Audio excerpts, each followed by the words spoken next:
Akyat kami papunta sa house na yan.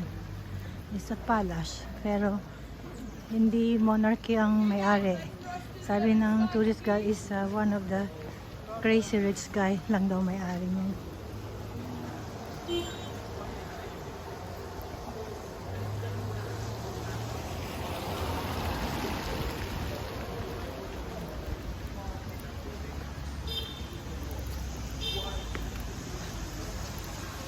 Butit tumila ang ulan.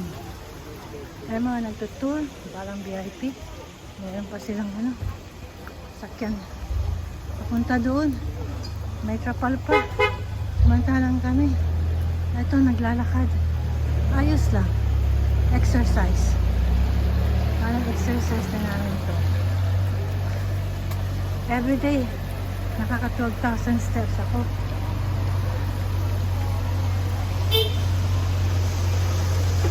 Ayun si na Rachel. Si nauuna.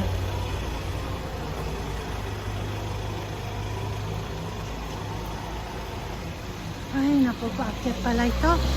Teka.